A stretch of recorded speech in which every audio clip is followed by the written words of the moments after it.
Hey there, you're listening to the Estranged Heart podcast, and I'm your host, Kreed Revere. Welcome back to our returning listeners, and if this is your first time here, thank you for selecting this podcast to listen to. As we begin today's episode, I invite you to grab a cup of coffee or tea, settle in, and listen with an open heart. But first, the disclaimer. I am not a licensed therapist or counselor. Nothing within this podcast should be considered or taken as therapy. If you are in need of therapeutic support such as counseling, please seek out a therapist near you. For today's announcements, I wanted to first begin by saying thank you to the mothers who submitted their stories or were interviewed for their stories for the month of May. The feedback I've received has been profound, and your willingness to share your stories, to be open and vulnerable, is helpful to others. The feedback I've received has been gratitude for your willingness to do so, and in helping people to feel less alone. Lots of moms were able to convey to me that they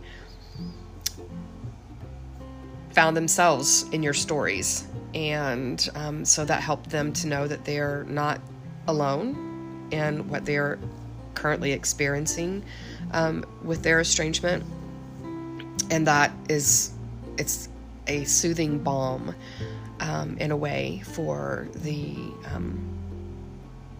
heartbreak, right? So thank you for trusting me with your stories, and I hope that I was able to do each one justice. And again, if you are a listener who did not share your story and want to do that, please reach out, and I'm happy to share your story on your behalf or set up an interview and have you share your own story. So again, thank you for that. I also want to give thanks to those who have chosen to financially support this podcast by contributing either a one-time donation or a monthly donation.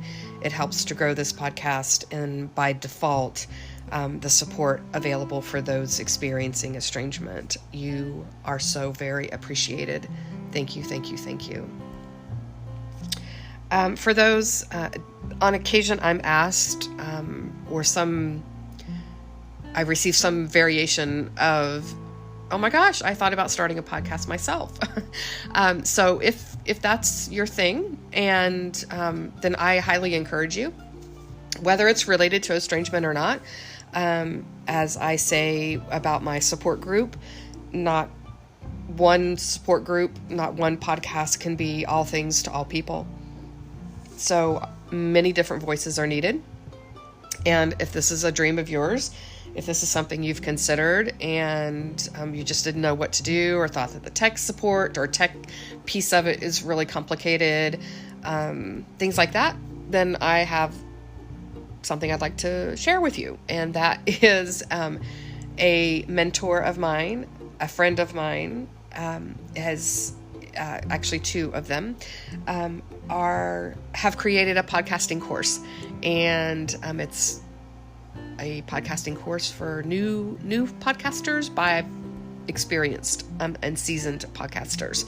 And so if you're interested in that, highly recommend this course. I wish I had taken it before I started podcasting. The training I took was great, but this one is even far superior. And so anyway, if you'd like more information on that, information will be in the show notes. But just real quickly, you can go to thejohncollective.com/course. And starting a podcast is so much more than just starting a new hobby. It'll bring you growth and purpose in ways you didn't expect. At least that's what it did for me. And so check it out if you're so inclined.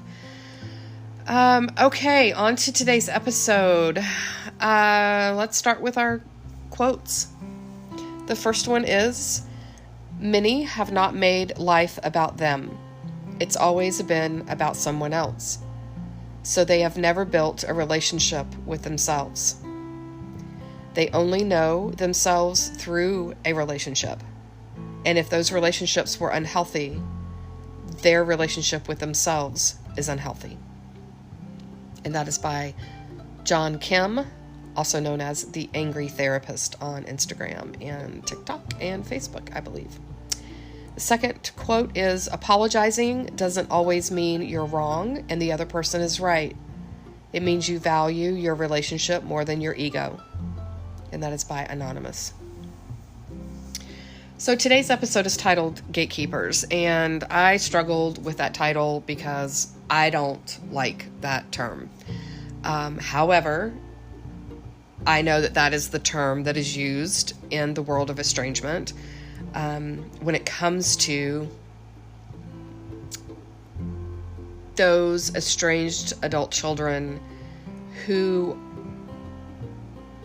as some perceive, are only estranged due to their spouse, their significant other, their boyfriend, girlfriend.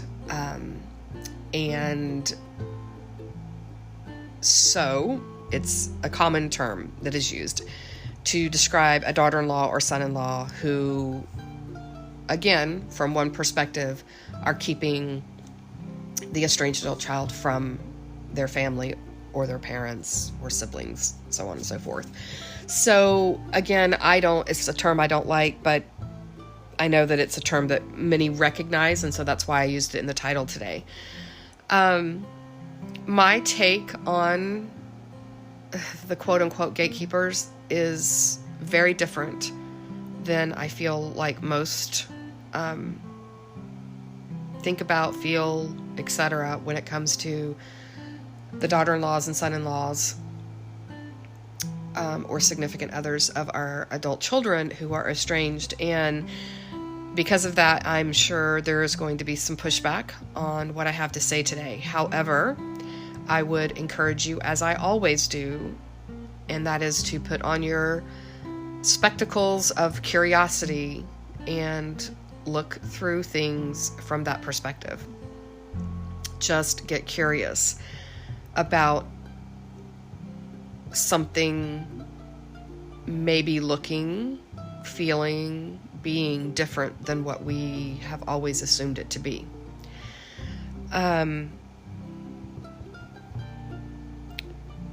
There are several different things that come into play with the gatekeepers, and I think that,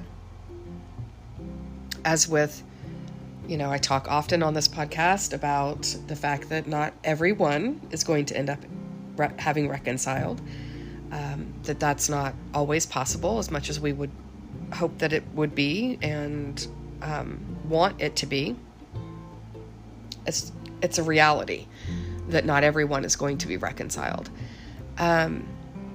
And so there are different parts and pieces to the daughter-in-laws or sons-in-laws who are in our adult child's life, and how these relationships are built, how they continue, how they sustain, and our part in that as parents. So again, I come at this as a formerly estranged mom with 2 daughters and 2 sons-in-laws, and also as I once was an estranged adult child with my own partner and their role in those estrangements from me as an estranged adult child.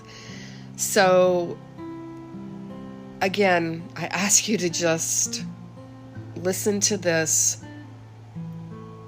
with an open heart and think about it from a perspective that you've not maybe given credence to before. So I think one of the struggles, especially for moms, estranged moms, is we go from and I've talked about this before, we go from a managing all aspects of our children's lives, and then when they become adults, there's no game book on how to move from that managerial role into more of a consultant role, right? However, that is what is really needed. And I think that a lot of us moms can get bogged down in that and, in essence, lose our way. Oftentimes, because we've lived life longer than our adult children have, because we have more life experience and hopefully a bit more wisdom with that, we tend to think that we know everything that there is to know about what is best for our children. And we have to remember that as they grow and they become adults and they begin living life on their own outside of us and away from us, that there are parts and pieces to our adult children that we are not privy to, that we do not know about. We may think we do, but I can guarantee you that there are parts and pieces of your child's life that you have no clue about. Regardless of how close you seem to be, regardless with, how much, quote unquote, they share everything with me, I am here to tell you they do not. And I would invite you to maybe consider, did you share everything with your parents about your adult life? So, that being said, I think that we can take a misstep in learning how to step back and allow our children to have their lives with their spouses as independent of us, physically independent of us, but also emotionally independent of us. And, when our children take on partners and become united with another person, we can be very judgmental, right? And I think a part of that's the mama bear piece coming out. We want to protect our children. We want to keep them from being hurt and all of those good things. And so we can tend to judge where maybe judgment is not needed. In fact, I would say that it's best to never judge, because we don't fully know another person. So, and by judging, you shut down doors, you close doors instead of opening them or leaving them open. They slam shut in the face of judgment.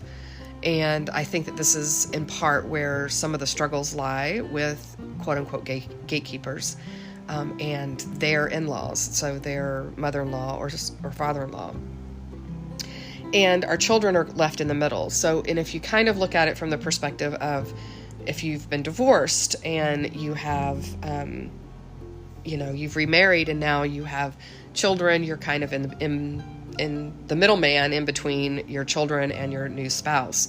Well, your child can be in a similar situation where they're in the middle between their parent and their spouse or their significant other. And that's a very uncomfortable place to be when people are at odds with one another, right? There can be a loyalty to parents and that type of thing, and then the loyalty to the spouse as well. But one of the big things that I want to encourage parents to think about today is your adult child did not learn to be who they are when they left your house. Right? They weren't this, and just for ease of example, I'm going to say, from birth to 18, they weren't this one person, and then the slate's wiped clean, and then from 18 to present, they're this other person that you don't know, right? What I'm saying is there's a history. There's a history of your child has a history. Your child has become who they are based on their life experiences. So if they're 30 years old, they didn't become this adult from the time they left your home until the age of 30. It's not like they just, in a vacuum became who they are. They brought with them 0 to 18. Okay, and that has colored their life experiences, their perceptions, the way they see the world. And so what I oftentimes see, more often than not, actually, is that the estranged adult child has, in essence, married one of their parents, right? So you could have a son who was at odds with his mom in his formative years, right? And there's been, the headbutting and, just at one time they were really close, and they, generally in adolescent years, there's the headbutting and the fighting against each other and those types of things. And then they go on and they end up marrying someone who to them subconsciously feels like home. And what does home feel like for them? Their mom, their dad. Whether that was healthy or not healthy, it feels like home to them. It's familiar to them. And so they naturally gravitate to that and feel like if they haven't done their inner work and they haven't figured out why they're making the choices and things that they're doing in life, and they're on autopilot,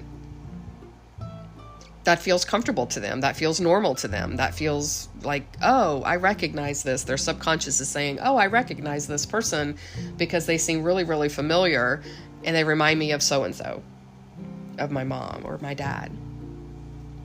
And and I can say as a parent, that's a moment when you go, holy God, I don't like that feeling.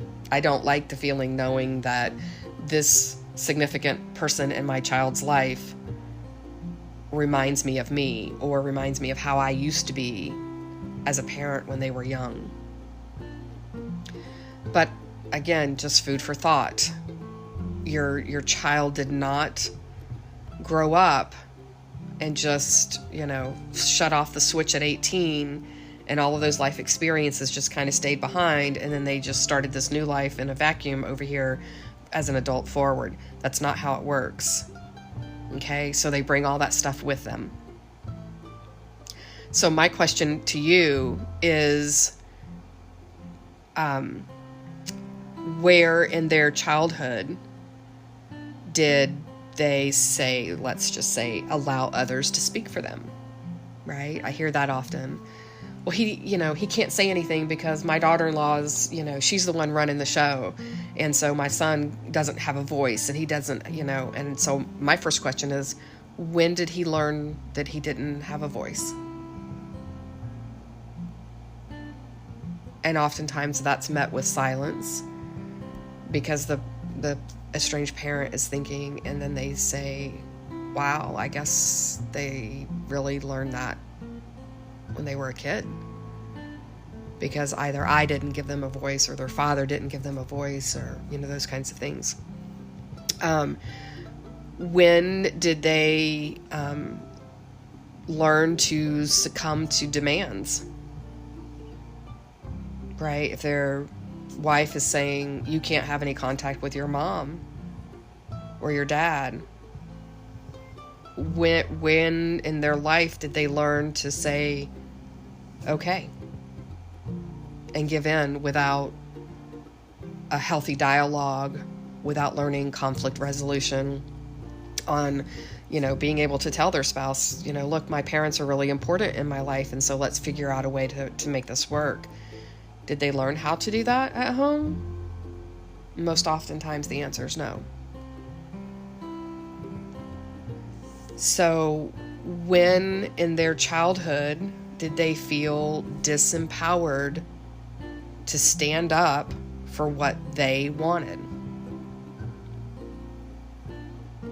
Because we learn how to be in the world when we're children. Now, I'm not saying this to point fingers and blame parents. Don't come at me with, you're on their side and I did nothing wrong, and don't do that. That's not what I'm saying here.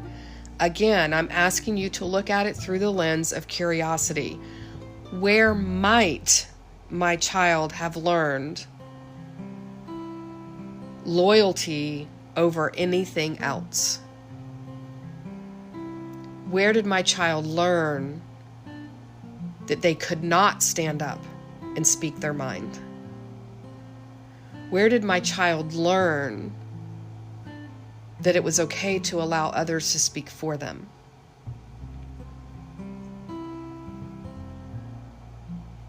So these are the foundations for their relationships moving forward. Okay? So that's one piece of it. Again, food for thought. I'm not pointing fingers. I'm not placing all the blame with the parents. I am just simply asking you to consider what might be working behind the scenes that even your adult child is not aware of. They're not aware of, oh my gosh, I learned when I was 5 years old that, I didn't have a voice and I needed to just shut up and go with the flow. They're not consciously aware of that, for the most part. Most people, when they become consciously aware of things, they work to change things if it's not healthy for them, right? So again, a lens to just think about things. Okay? Another piece to this is what I often hear is we preach that, our estranged adult child should take responsibility to be an adult and to this, that, and the other thing, right?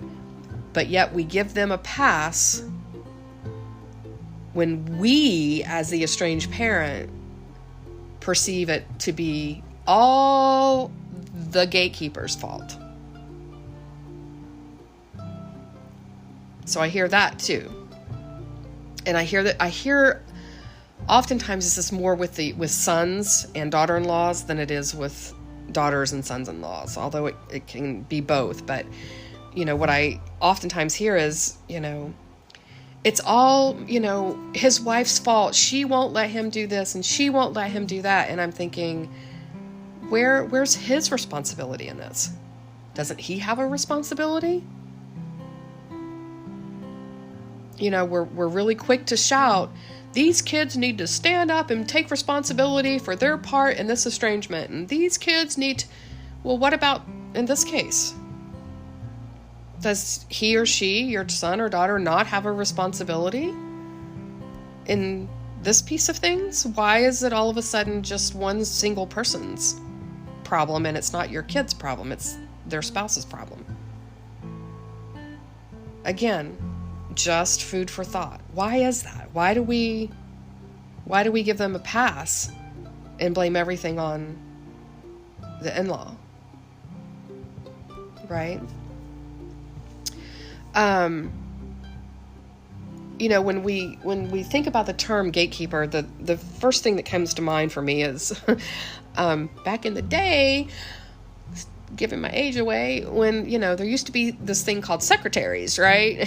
And now they're administrative assistants and what have you. But back in the day when they were secretaries, and you had to get through, we called them guard dogs at the time, but now they're gatekeepers and things like that. You had to get through them before you could get to the boss, right?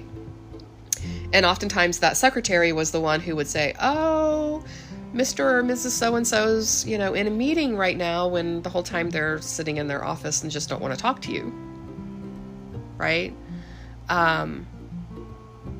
So her job, or his job as the gatekeeper, is to ensure that requests are carried out, right?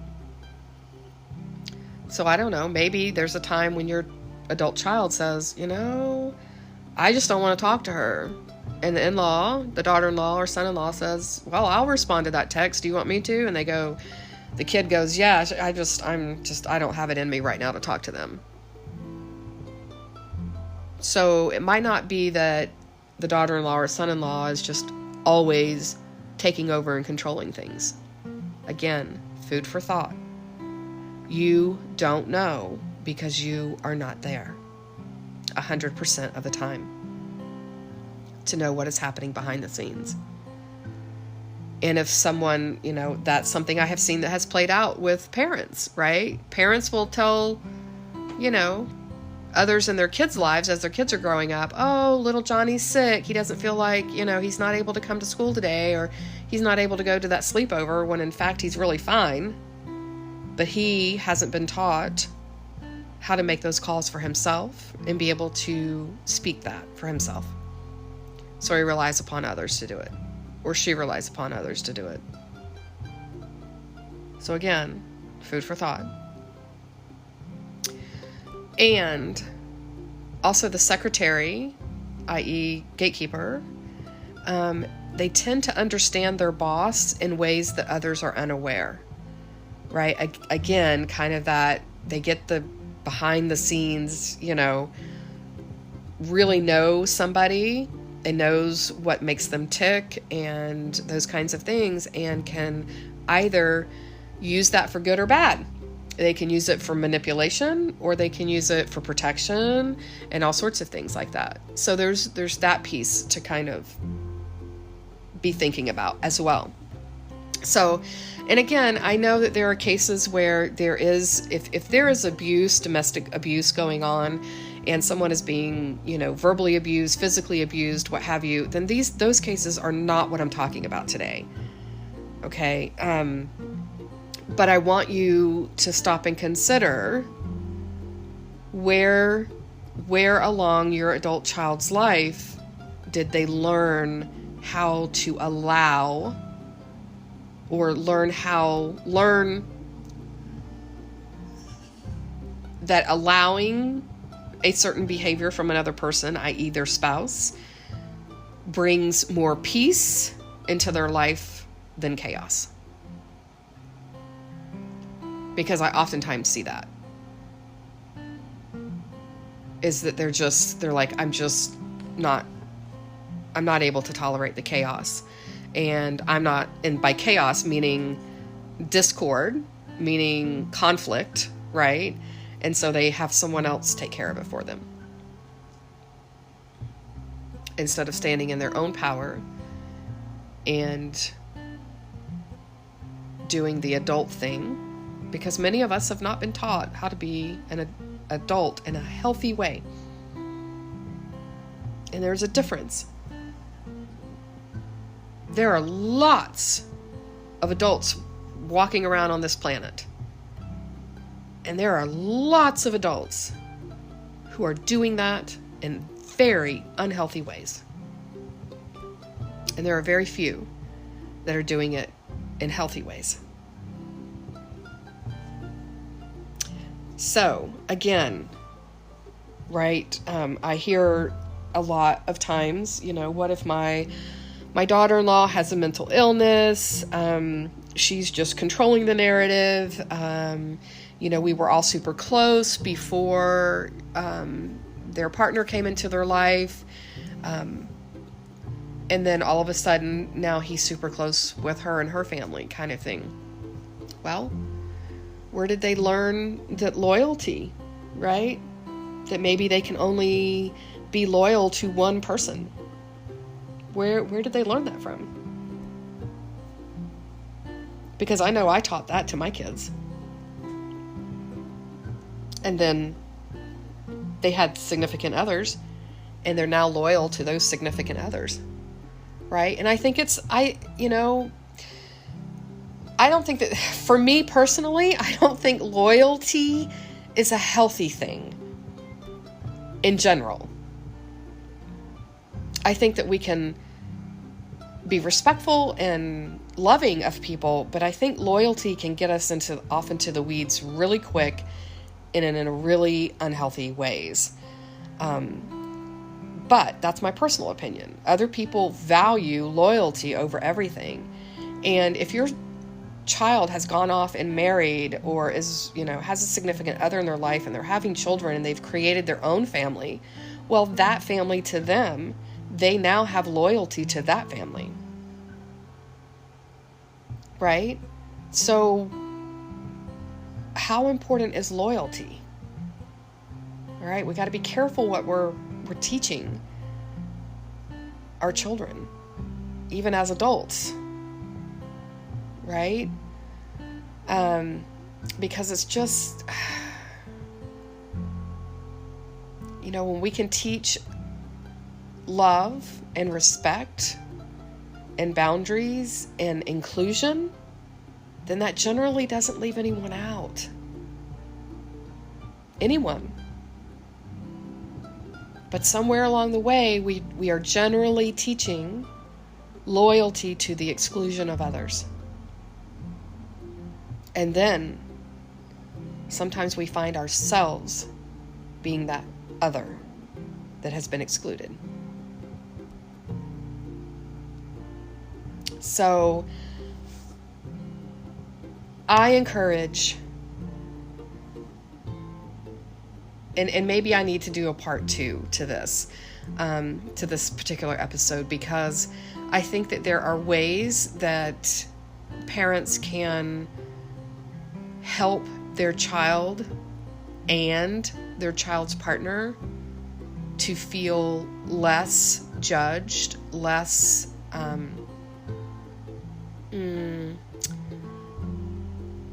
threatened, dare I say threatened, and be able to bring some peace into the lives of everyone, and bring the family and extended family back together. So I don't know, maybe I'll do a second episode, and I don't know, maybe if you will let me know if you feel that would be helpful, and if not, then maybe I don't do it. So, but these are some of my thoughts. Again, as I do with anything in life, when I hear someone talk about something in particular, my first question is generally, well, where did they learn that? When were they taught that, right? And again, it's not from a place of judgment and pointing the finger at a parent and saying, you screwed up. Because we become empowered to make change for the better when we have awareness. We can't change things if we're not aware of something that we might want to change. Okay? So, in closing, I will leave you with another quote, and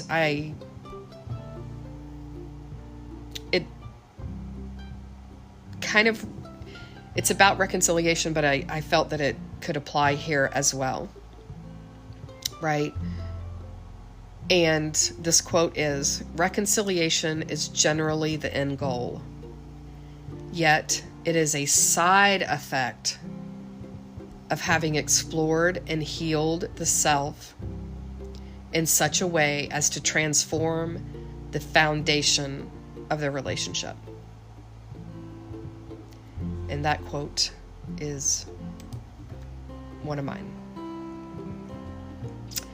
So this brings this episode to a close. I hope that this time together was time you feel well spent, and that you are able to find some takeaway nuggets to help you on your journey, wherever you may be on your estrangement and reconciliation path.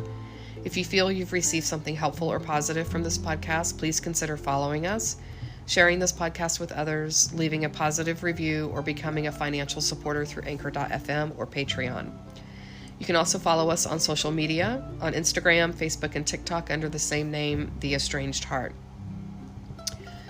As a reminder, there is an online support group. You can find that at facebook.com/estranged mothers support group. If you consider yourself spiritual and not religious, and you approach estrangement with a sense of curiosity rather than blame and judgment, and have a desire to do inner self-work and reflection, we would love to have you as a part of the group. And lastly, if you are an estranged parent or an estranged adult child and would like to have your story shared on the podcast, anonymously or not, please reach out via email at theestrangedheart@gmail.com. Again, theestrangedheart@gmail.com. Until next time.